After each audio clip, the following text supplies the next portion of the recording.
So it's one thing when you see something scary, but it's a whole other when that scary thing talks to you. And with that being said, let's jump right into tonight's story. So grab your favorite tea and settle in, and let me tell you another scary story that happened in Appalachia. Because, of course, this is Tea After Midnight. This story comes from Abbie. I had just finished watching your latest Tea After Midnight episode and your story of you and Eva encountering something that is insanely scary. As you said, the stories you get sent don't have to be about the Appalachian Mountains, but mine does take place in them.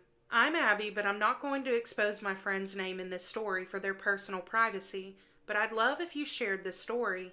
So I would like to start my story by sharing the setting. This story happened in 2023 and takes place in the Appalachian Mountains. One night I'm laying in bed, staying up late, binge watching a show. It's about 2 a.m. and my dog is sound asleep at the end of my bed.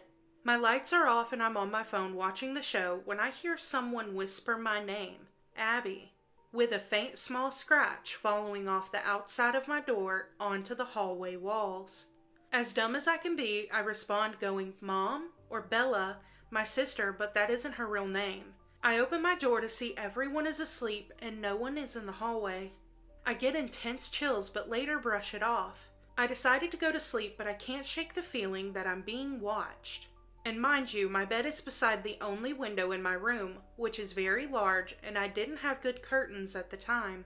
Then my dog, who was laying so still at the edge of my full-size bed and sleeping quietly, jumps up faster than the speed of light. For a little foreshadowing of my dog's future actions, this dog is a rescue and is very gentle. And if he saw a ladybug, he would just stare, careless to eat it like others. Now when my dog is standing up, he is in a very still position, just standing, but he is growling directly at my window. I don't want to look at my window at all, so I'm about to pet my dog to see if he's okay, when he sits up in perfect posture and just starts panting. He slowly turns his head directly at me, something straight out of a horror movie. I can tell he is very aggressive in the moment, which is new to me, so I slowly start to back up. When he jumps at me, he grabs my arm and he bites really hard. I'm screaming for him to stop, but he is pulling and eventually breaks the skin. I break free and run to my door, slamming it on him as he claws aggressively at my door. I run to my dad's room holding my arm.